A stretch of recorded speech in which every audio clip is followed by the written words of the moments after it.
Good evening, and welcome to the Public Safety Subcommittee meeting. I'm Councilor Bud Caulfield. To my left is Councilor Rodney Elliott, and to my right is Councilor Frankie Dakota.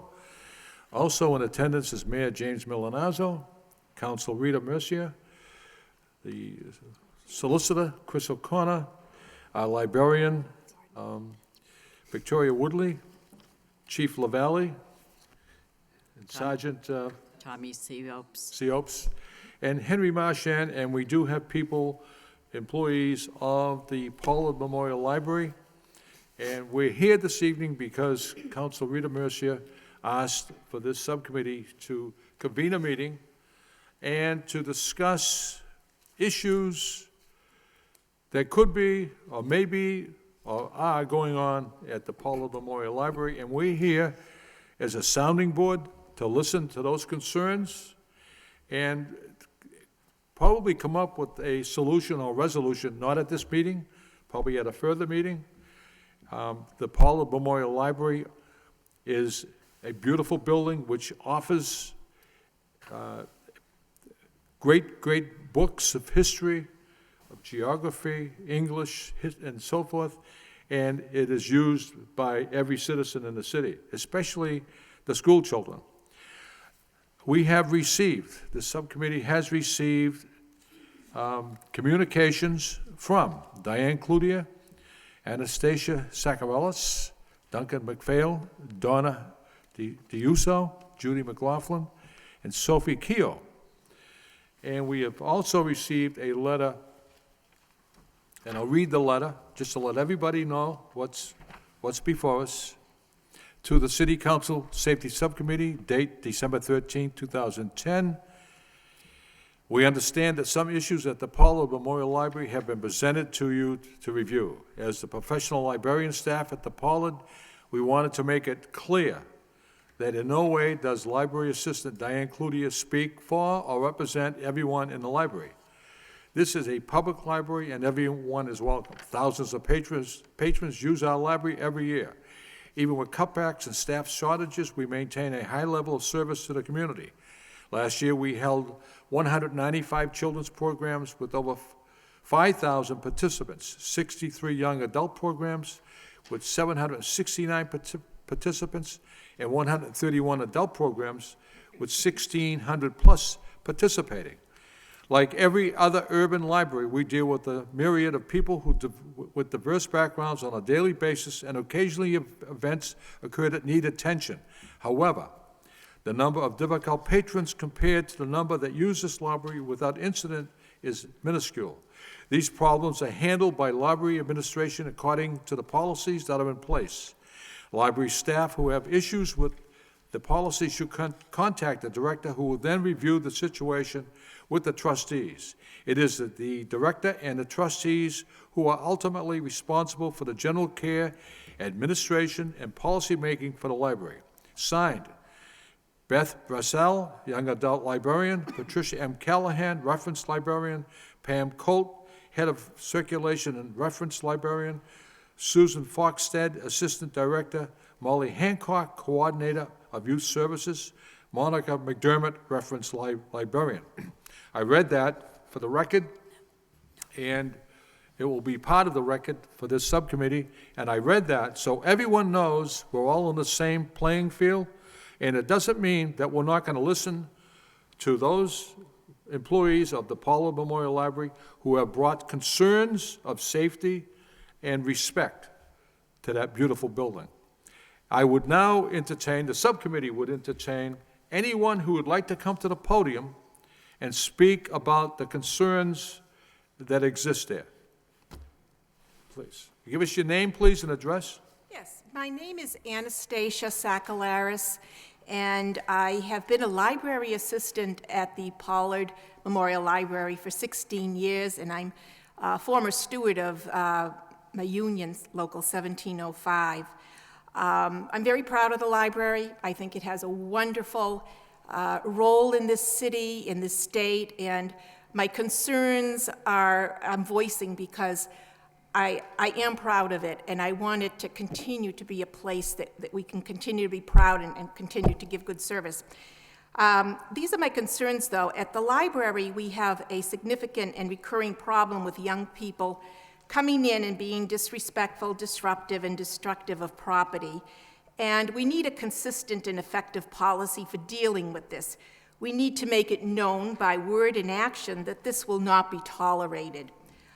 These young people are making it difficult for patrons that are trying to use and enjoy our library in a constructive manner. I say young people because right now that seems to be the majority of most of these difficulties. However, of course, this behavior would not be tolerated in patrons of any age. I'm also concerned about the vandalism that has occurred in this beautiful building, and that's been an ongoing problem. There was also a child molester who was banned from the ground floor where the children's department is, but was permitted to go to the rest of the library, even though children are free to go through the entire building.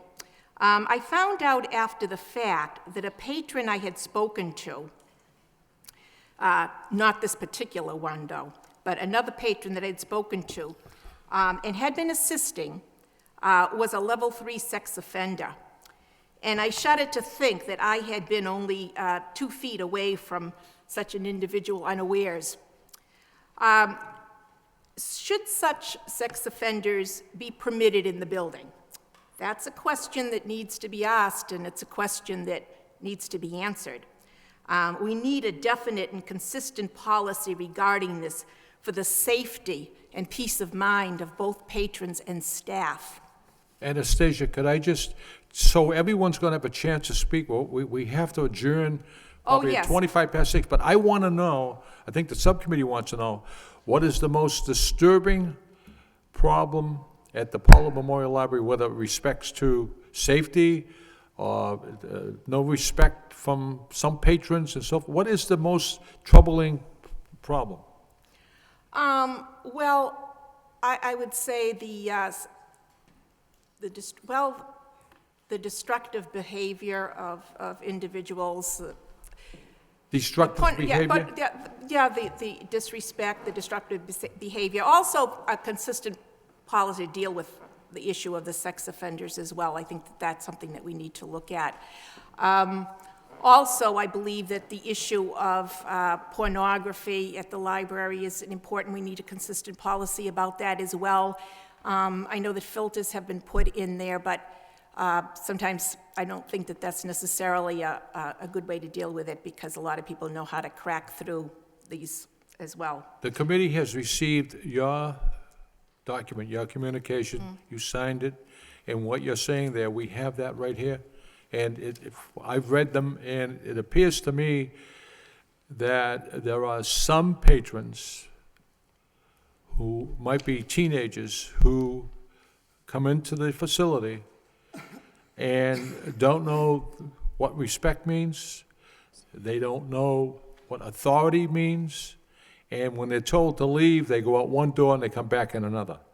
That's exactly correct, and it's very unfair to the many patrons that we have that want to use the library. So what would you recommend that we do there to alleviate this problem? I recommend that we have a consistent policy in place that we all agree upon and that we all know to deal with it. A consistent written policy. There is a policy in place, and what it indicates is for the employees there to contact the director and address the issues. Has that happened? It has happened, yeah. And sometimes, did you get, so the problem is sometimes these. did you get a response?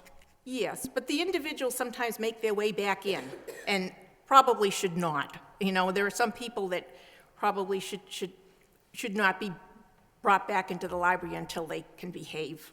So that we don't have the repeat offenders coming in, which sometimes happens. Okay, just to be fair with everyone, I'd like to get as many people that have complaints, but I want to get as many people that want to offer their views as well. So, Anastasia, thank you. You're welcome. Who would like to come forward next and speak?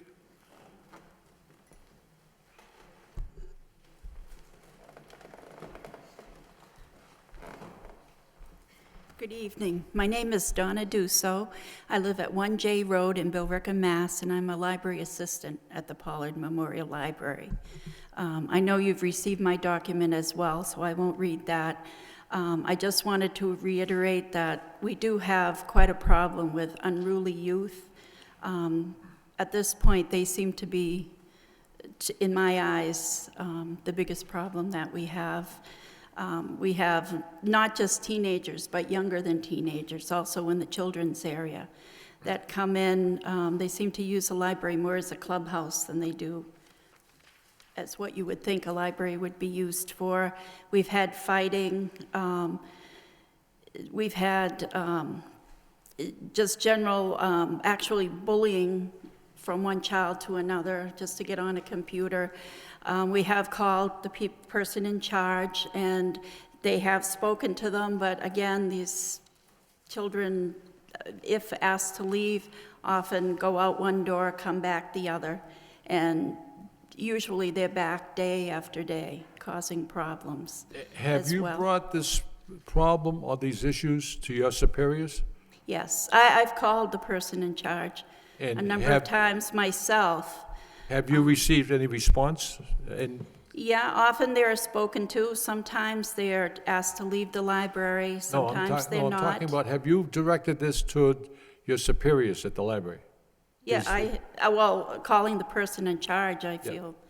And you get a is response? Directing that. Yes, I mean, they would come down, and I would explain the situation. They would deal with it the way, I guess, they saw fit. They would sometimes ask them to leave, sometimes, just tell them to settle down. Sometimes they would be banned if the infraction was bad enough. Okay. Okay, but Thank you. you're welcome. Who would like to go?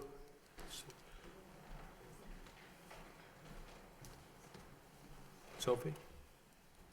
Hi, my name is Sophie Keel. I am a library assistant at the Pollard Memorial Library, and I have worked there for 11 years. And I have seen some good things and some bad things at the library. And the bad things I see every single day is that, as my other fellow coworkers and what you've seen in the package, is the unruly kids who have no respect for the people that use the library for the services that we offer. No consideration for us who are here to help them. We're here to serve you, but we're not your servant or your doormat. They verbally abuse us and they threaten us with bodily harm. It happened like a couple months ago. My fellow coworker and I walk out the building. Those kids were kicked out for being unruly and obnoxious and everything. And they said that, I'm going to beat you up, lady. I'm like, are you kidding me? And I've been scared ever since. I wear a whistle around my neck so that in case that if I walk in the stacks or these kids are on here, the whistle will, when I blow it, someone come over and help me. Sorry. Now, Sophie, these young patrons who you claim no respect, verbal abuse, and threatening, they've been told to leave the library. Yes. And have they come back? Yes, they do. How does that happen then? They go because we have two side entrances, and the one on the front is locked after 5 o'clock because there's only one person on the first floor. So it was agreed that the front entrance is locked after 5, and anything before 5, it is both open. If the kids come to the library after school, 2:30, they're right on the dot, and 15 minutes later, they're rude, they come in swearing, talking, yelling. When you tell them, we have a sign on the side entrance and the front entrance, to lower your voices, turn off your cell phone and don't charge. But they come in screaming, banging on the door, and when you tell them you're at the library, please respect for them, but they don't care. They look at you like you're a piece of shit or something. Sorry for the language. Yeah. I read one of the letters where some of you are afraid to go to your car at night. Yes, I have one of my fellow coworker. When I leave the building at 5 o'clock, I say, can you please make sure that I, make it to my car? Okay, and he does. He would stand with the phone and to see, if I make it to the car. Once I do, he walks back to his desk. And my husband always calls me, because he's a cop, at 5 o'clock at night to make sure I got to my car safely. I always call and said, "Hun, I make it to my car, I'm all set." Okay, Sophie, okay. Was there anyone else who'd like to? Yes. If you guys want to ask some questions. My name is Diane Cloutier, 120 18th Street in Lowell. I also have worked as a library assistant for the past 12 years at the library. Actually, all of us over here have been working for the library for over 10 years. We know that this is an urban library. We understand that it's right near the high school. We understand that everyone is welcome to come in there. But like any other business, like any other city facility, there needs to be rules, they need to be consistent, and they need to really take into consideration the people that have to work there and the people that want to use the library for what it was intended. And that really seems to be the point of contention that we run into every time we bring up this issue. What is the library intended for? In the year 2010 in the city of Lowell, what is that library intended for? What should it sound like? What should it look like? What should people be doing? What should they not be doing? Because if we cannot answer that question, counselors, we cannot get anywhere on these issues. There's disagreement over what is acceptable and what isn't acceptable. And that's because the policy that we currently have that was drafted by the trustees that says every incident will be handled on a case-by-case basis. So we have times where the kids come in or adults come in and it's dealt with one way. Then we have times when it's dealt with another way. And it happens over and over and over again because we don't have something that says, if you do this, this is what will happen. We also don't have something that Lowell High School has. We have their kids. We get their kids at 2 o'clock every day, but we don't have what they have. We don't have a police officer. And most importantly, we have no way to identify these kids.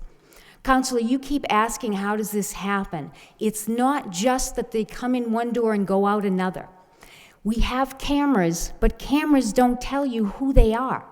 Lowell High School has IDs that these kids have to wear around their neck. Everyone's seen them. And there's a reason for that, because they need to know who the problem people are. And they need to know their names so that they can deal with them appropriately.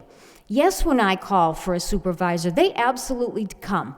Do I think that Vicki and all of the supervisors care? You're darn right they care. The problem is they have no way of knowing who they are. The two kids that Sophie was just talking about, they just came in again today because we can't even remember how many kids are banned. Are they banned for a day? Who were they again? What do they look like? How long were they banned for? We have no records. We have no way of identifying them, and we don't have a policy that says, guess what? If you curse at us, this is what's going to happen. Because the truth is, if they come into the manager's office, the mayor's office, or any other city building, or any other city department, and they curse and they abuse them, the people that work there in there, the police are called and they are asked to leave. But for some reason, when the library is a different entity, we are no longer city workers, and we now are at the mercy of these people. It should not be that way. We need an officer. We need a way to identify these kids. We need a clear and consistent policy that says, if you do this, this is what's going to happen to you. We need a way to keep track of what's going on. I am thrilled that Vicki is putting cameras in. She's putting more cameras in. That's a wonderful thing. She's got great ideas, and she knows what she's doing.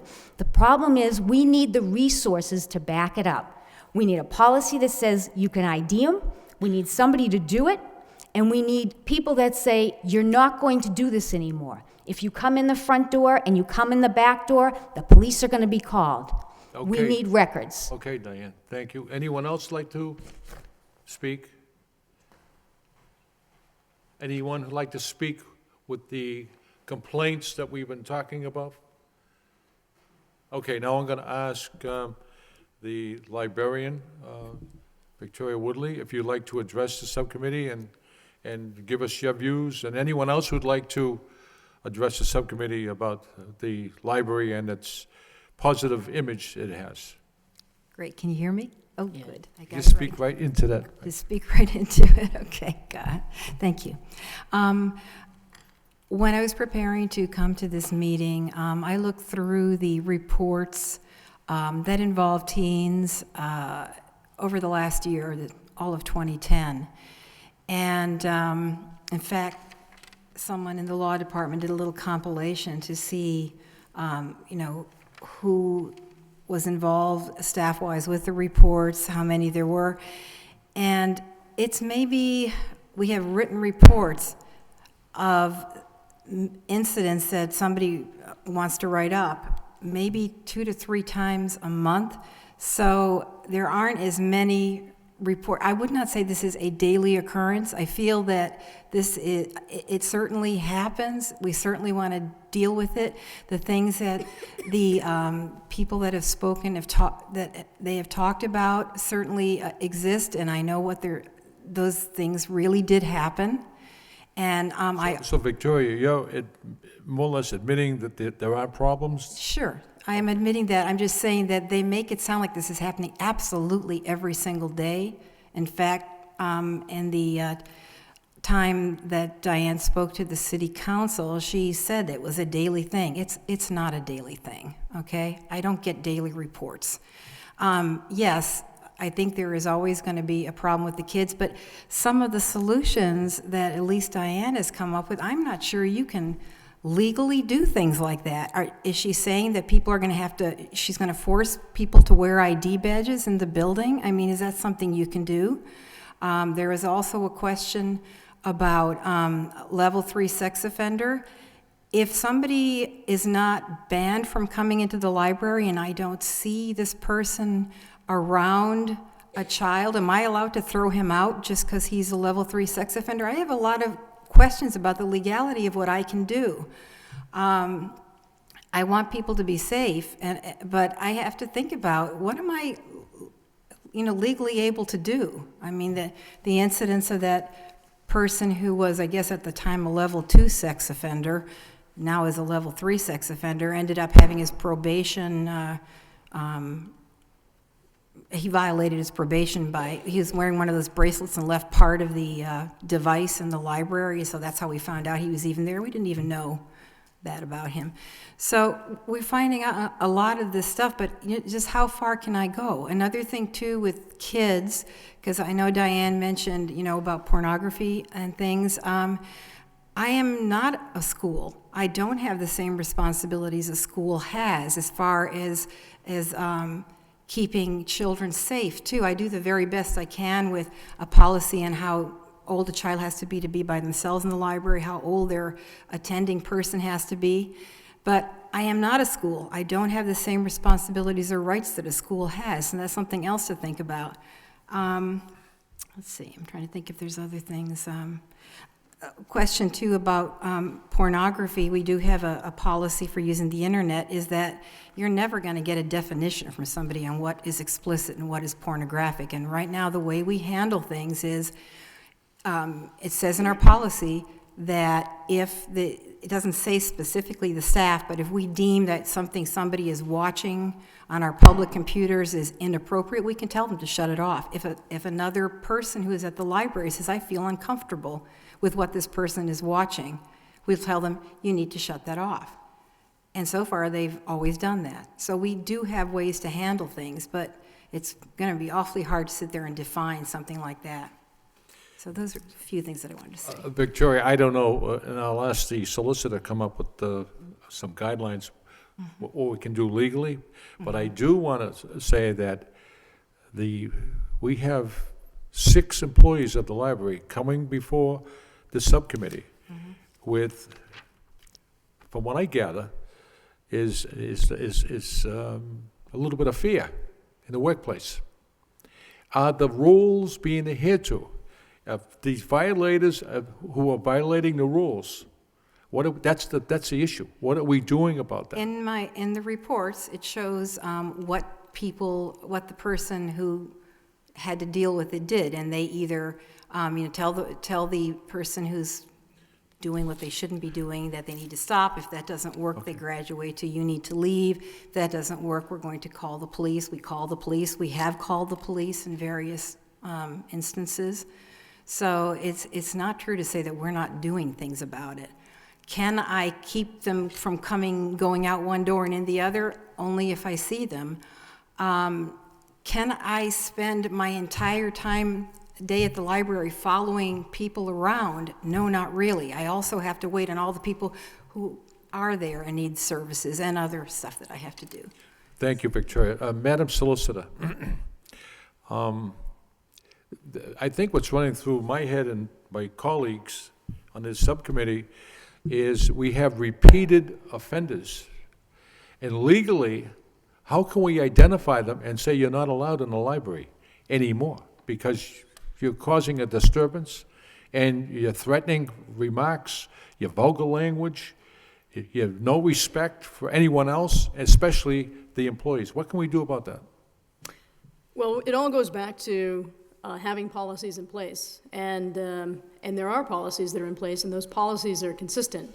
Some of these policies, particularly the policy with respect to computer usage, goes back to a lot of time was spent back when Mary Johnson Lally was the librarian, working on a policy which, at the time at least, when we first crafted this policy, and the policy that we have today is very similar still, was actually a lot more conservative than what a lot of her surrounding community librarians were agreeing to. Because when it came to computer usage, many librarians were of the opinion that there would be no filters. At the Pollard Memorial Library, a decision was made, and by the city as well, that there'd be a sort of a compromise, so that you would have a section of the library that would have filters, and that would be a section that was primarily populated by young children using the library in an effort to prevent them from being exposed to anything that parents or themselves would not want to be exposed to.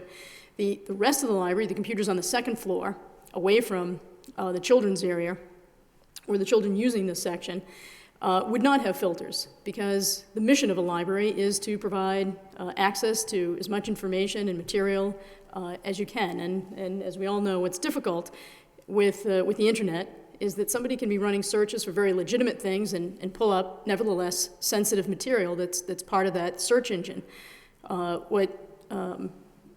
Librarian Woodley has been explaining to the subcommittee is that in instances where there are complaints from other patrons, where they feel that the material is inappropriate or it's making them uncomfortable, then they have taken steps to simply ask somebody to remove that objectionable material away.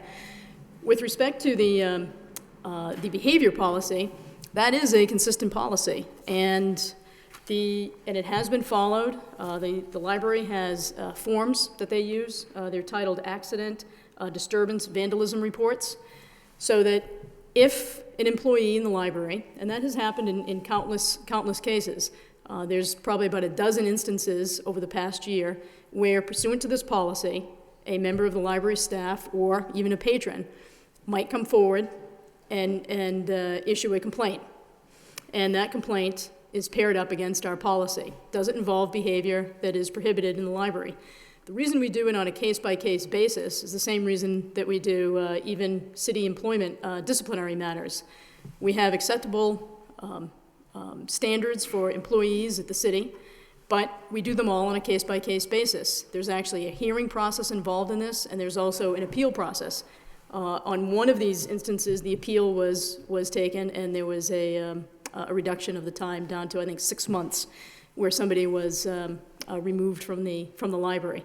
But the point is, there are consistent policies. They are being followed, at least by members of the library staff on at least some of the occasions. There may be other instances, such as an incident where someone's heading out to their car, where they are approached by a student, and maybe or maybe not those incidents are being reported. Some of them are probably difficult to follow up on if it's an outside incident and then the student leaves. But with respect to the policies, we certainly have policies in place. One of the things that we were also looking at is to, and it's been done in the past and we'll do it again, reach out to some more urban libraries to see if there are other best practices that that we may not be utilizing, that we could be utilizing to make things better. But overall, and as some of the speakers alluded to as well, Vicki and librarians before her have made a lot of steps to try to make the library as safe as possible for all the visitors. So there's been increased cameras, panic buttons, policies that are followed. There's also a security guard that is there from 5 to 9 every night of the week. Excuse me, Madam Solicitor, you said a security guard? There's security personnel there. Is there a security yes. guard at the library? Yes, 5 to 9, Monday through Thursday, and 9 to 5 on Saturday. So we have a security guard. 5 to 9 and 9 to 5 on Saturday? Right. And we were not open Friday night, so he's not there Friday night. 5 to 9. Right, but except So Friday. that security guard is Yes. there Yes. That's right. after these youngsters get out of school. And how many, Comes at 5 o'clock. youngsters, or patrons, I should say, how many patrons have been addressed by the security guard and told not to come back to the library again? They've talked, well, it's not just the same person. So I've heard at least, I've been told by the security guard that they've spoken to people, I'd say about 10 times over the last year, maybe the same people, So but patrons yes. have been more or less Yes, they've asked kids removed to from the leave. building Yeah, and told yes, you they they can't have. come back. Yeah, and I did want to say too that if we have somebody who's really a repeat offender and we don't want it back and we've tried to ban them and they keep coming back, we can call the police when they come back in again and ask for the police to issue a no trespass order. But we've had some difficulty in trying to make that happen. I mean, I've had to go through all kinds of evolutions trying to contact the police and making sure these people don't see the policeman coming before he can get out to the floor to say, who are you? And I'm now issuing a no trespass order. This is really quite difficult sometimes So the to do security this. guard is on duty 5 to 9, Right, but yes. not from 2 to 9? No. And I think that's where all the problems are coming when these, is that so? I'd have to look at all the times to see when they Why report couldn't a them. security guard work from 2 to 6? I would have to see if that's something we can afford, because it's just Is not that a cheap. possible? I'll have to look at that and see how much it costs, because it's quite expensive. We're paying Well, for that out of It state wouldn't be an aid. expense, he's working 4 hours. Right. I think part of the problem is that you'd have a shift, sort of a night shift, from 5 on. And so if you're looking at a half day from, say, 2 to 5, it's right in the middle of someone's day or someone's work shift. Someone might have another job in some other community. They get out at 4. Actually, they all have other jobs. They all have other jobs, and then they come. But And if all the that's what she's talking problems- about. But that certainly could be If all the looked problems at at. the library are happening at 2:45 till 4 o'clock, there's no security guard there. Right. Can I ask just one person to come forward? Well, actually, I don't know that we know exactly when all of them are happening, although we do know from the CAD police files that there are a significant percentage that are occurring between noon and 4 or 5. Okay, very briefly, what time of day do these disturbances happen? Between about 2 and 8 o'clock at night. Between 2 and 8 o'clock? Yeah, by 8 o'clock, the kids go. Thank you. I'll agree by looking at my reports that they're happening between at least 2 and 6 on these reports so far. Yes. So if the security guard is there at 5, and if these employees already had a rash of vulgar language and no respect and so forth, the security guard doesn't know this, and the security guard, and these youngsters or these patrons know that security guard's not gonna be there till 5.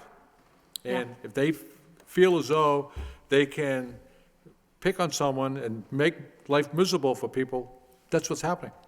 So, if my colleagues wanna, Well, it may be part of the answer, security that? guard. It may be part of the answer, but I'm not sure that that's the Yes. total answer. Exactly. I was going to say that, again, while that's something that certainly could be looked at, the other thing that, again, I think is important to focus on is that there are policies, and if the policies are being fully utilized, in other words, that if for every incident that rises to that level, there should be a corresponding incident form that's being given to a supervisor or to Vicki. In looking at what we've had last year, There are staff that are coming forward, but the numbers are not that great. It was a little over a dozen from the past year. So obviously, people know of the existence of the policy that are working at the library. They're utilizing the policy. It's just they're not utilizing it that much. But Madam Solicitor, I just wanted to reiterate what was said earlier. We wouldn't allow it in this building. We wouldn't allow it in a school. We wouldn't allow it at the DPW. Why should we allow I'm not suggesting. disrespect in the library? So, I'm not Counsel- suggesting Counsel Mercier? that it be allowed. I'm just saying that there is a policy, and the policy is being followed by some members of the library staff. It's just, from what we have, it doesn't seem that it's being followed that much. And my point is merely that they know that the policy exists, and if there are other incidents, these really should be followed up with superiors, and there should be further documentation of these things going on. And I agree. If there's behavior like that going on, it shouldn't be tolerated, but the way to not tolerate it is for everybody to follow that policy. Before I recognize Council Rita Mercier, there has to be a problem at the library. I did not know we had a security guard. I don't think Council Elliott or Council Dakota knew that. There has to be a problem if we have a security guard at the library.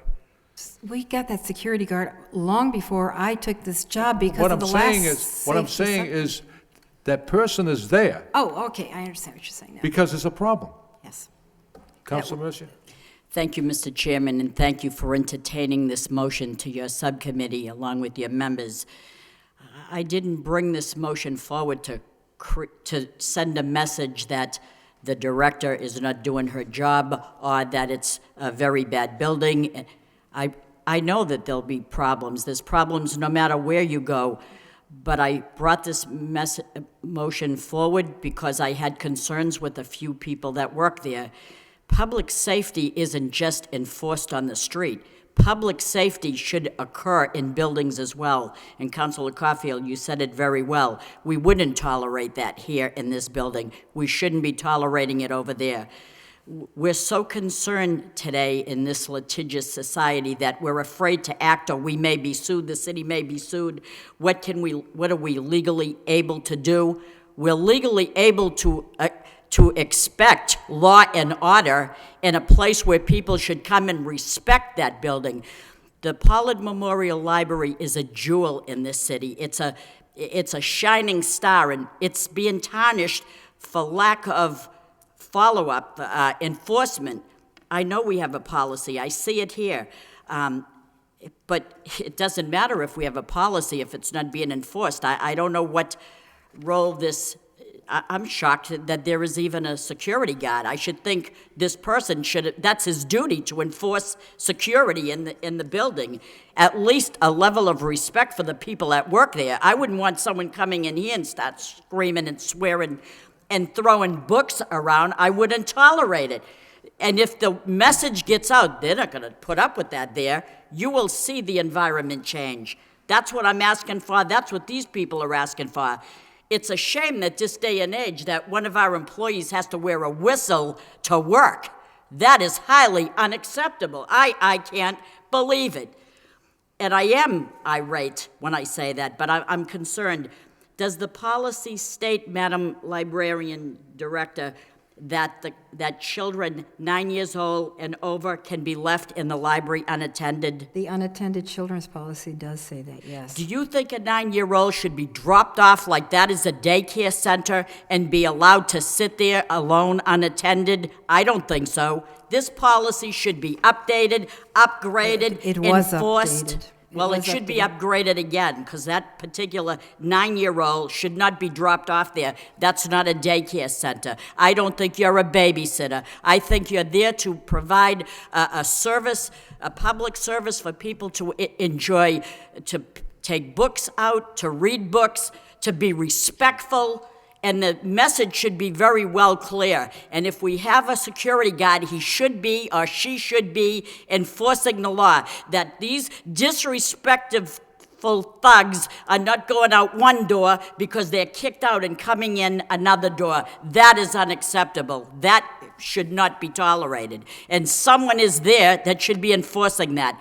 I don't expect you as the director to be, running upstairs and downstairs and here and there. That's not your job, but somebody's job it is, and evidently, I don't know what they're doing.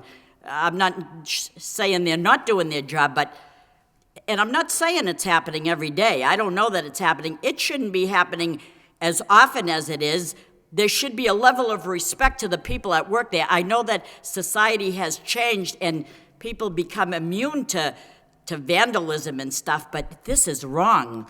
This shouldn't, if we don't say anything about it or do anything and step up to the plate, it'll continue on and deteriorate further. And I'm not going to allow that to happen, and I don't think you want it either. Okay, That's thank all you. I have to say. Before I recognize Council Elliott and Council Dakota, I'd like the Chief, Lowell Police Department, Chief LaBelle, if you'd like to offer some comments on this issue.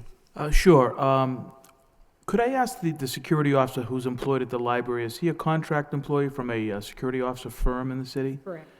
And Correct. I was wondering, I think it would be a good idea to potentially speak with the employer to see if they could move the hours up to 2 o'clock and make it 2 to 6 or something along those lines. It would probably, I would imagine they could maybe accommodate the city with that request, but that's certainly something to look into. Yes. It does appear, based on the information I've obtained, that most of the issues are occurring, in the afternoon up until 4 o'clock in the afternoon when the kids are getting out of school. And we certainly recognize an increase in police activity when the high school is letting out and the kids come into downtown and now are back in their neighborhoods as well. So I would recommend that we look at that as a possible alternative. We do certainly. The police have been at the library on numerous occasions. We go there to conduct walkthroughs with our officers, and we've increased those walkthroughs in recent months as a result of some of the concerns that have been expressed here tonight. And the report we did submit to you does indicate that there have been about 105 incidents total, but again, as I mentioned to you earlier off the record, that many of these incidents cannot necessarily be attributed to activity inside the library, but possibly activity outside in front of the library. But it has been an area where police attention has been drawn on many occasions, obviously. Thank you, Chief. Thank you very much. Council Elliott? I agree. We've been dealing with this for a number of years. Excuse me. I think it was 6 years ago. There were more significant problems. I think it was outside more than it was inside. But I agree. We shouldn't be tolerating one instance a week or 2 or 3 a month. This shouldn't be happening at all. We spent $12 million on that building a short time ago. It's a beautiful facility. I have been in there when kids are in there and they're not using the facility properly. I did read the policy, and it's good to have a policy. I don't think it's strong enough because it's a recurring problem. We have letters from your staff members. Whether you see it or not, I don't know. I had a couple of volunteers. They volunteered time in the library to get a reduction on their tax bills. They complained. They see it. They see it frequently. They see kids playing cards. So I think I'd like to make a motion that we refer the policy either to the city manager or to the librarian, and I think it has to be updated. I think there has to be more significant penalties for any infractions that are taking place. You smoke in the library, you're not allowed back. You deface any property, you're not allowed back. And I did hear your statements of what you can legally do and what you cannot legally do. In my opinion, level 3 sex offenders should not be allowed in the library. Anywhere where there are children, they should not be allowed. Is that legal? Is it not legal? I don't know. But if we're more concerned about protecting the civil rights of a sex offender than we are little children in the city, we're not going in the right direction. So that's my motion that I want to put on the floor. This is it's a constant source of contention in that library, and I think we have to send a message to those who are frequenting. And you know what troubles me when I go? That these kids are there, and they're interfering with what I want to do. It's a place that it should be quiet. I shouldn't have to be bothered by kids laughing, joking, and Well, I'm not making this up. I No, know you have a I know, grimace you on know your what? face, but I'd like something, you to- it's my experience, and it's clearly the experience of your staff who have been there for in excess of 10, 12 years. So don't take this personally, No, I but want you to it's a finish, and then I problem. wa- It's I a have something problem, to and that's say. why we're here, and we're Right. trying to solve it. If you don't agree with increasing the penalties in this policy, then, that's why we're here. Well, I Okay? have- This policy is a policy. It's very weak, in my opinion. On a case-by-case basis, you're going to be mired in paperwork for every single incident. The kids are going to come in, they're going to do their thing, they go out the back door, they're coming in, they're going to continuously come back. The security guard, in my opinion, is not doing his job. They wouldn't be here, and we wouldn't be here. So I don't want to get caught up with counting how many times, taking down data. We should address the problem, send a message that it's a library to be used for its intended purposes, not as a hangout. And in my opinion, that's what's being taken place right now. May I- Motion is to have the user behavior policy updated to include more punitive like penalties for any violations of this policy. Make it stronger, the policy. Make it stronger. Seconded by Councilor Dakota. Roll call. Counselor Caulfield? Yes. Counselor Dakota? Yes. Counselor Elliott? Yes. 3 yeas. And before I recognize Councilor Dakota, I think that Chief LaValle was thinking on the same lines as the subcommittee, to have the security guard hours start from 2 to 6, and I'll put that in the form of a motion to incorporate that with the report tonight to the council. And I think it's very, very, very important that that security guard is there when patrons are getting out of school. Maybe 2:30 to 6:30, whatever. But whatever advantageous to the safety and health and welfare of the employees. So, Second. seconded by Councilor Elliott. Roll call? Counselor Caulfield? Yes. Counselor Dakota? Yes. Counselor Elliott? Yes. 3 yeas. Councilor Dakota. Thank you, Mr. Chairman. First, I'd like to say to the employees of the library, all of us believe that it is inappropriate that you're going to work and feeling that you're being targeted, and so we respect that, and we're sorry for that. It should not happen, and we certainly want to help resolve that issue. And then to you, Vicki, I want to say, I understand that there are two issues, really, and Diane mentioned what is the library intended for, and I think in this day and age, that might be a conversation that you should have with your staff. And I think it was you several years ago that came to the CDBG and requested funds because more and more students were coming to the library because they didn't have after-school jobs.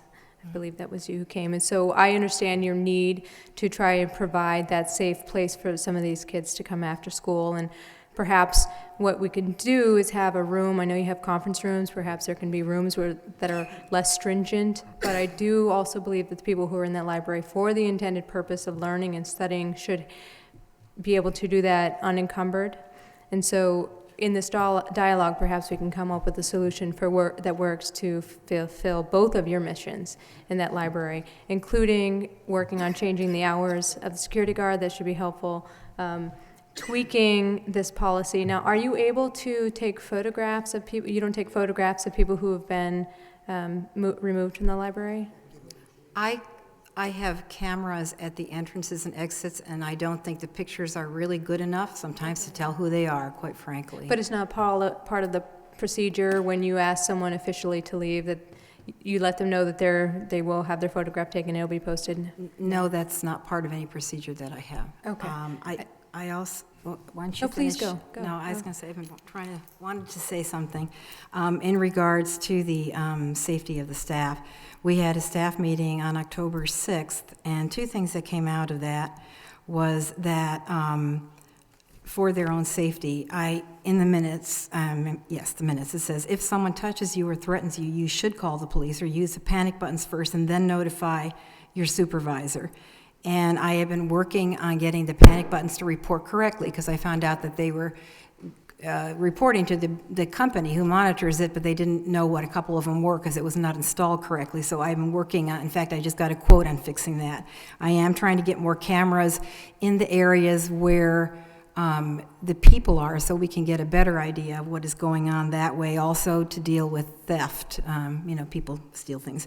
And the other thing that I did in October is I asked the security guard to make sure that all the staff get safely to their cars at night. So, if they're gonna, he's supposed to be the last person to leave with the person in charge, and if they're gonna leave way before him, I don't see how he can do that. So that was another point I wanted to make, that I am trying to address the staff's concerns about their safety there. Thank you. I want to thank everyone for your attendance, and I think we have a compromise here. If we can change the security guards' hours from 2:30 to 6:30, I think that compromise is going to work for everyone. And in this business we call government, you can't always make everyone happy, but we try to.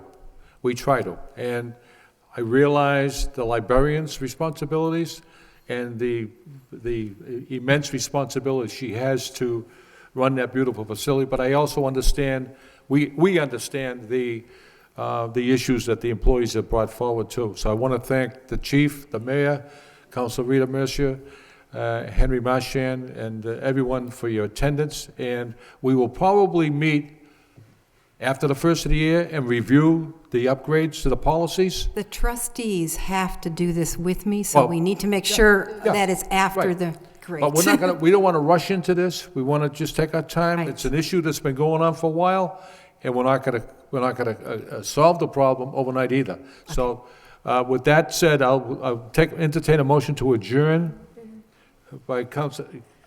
Mayor, just before we adjourn, I did want to address the filters question.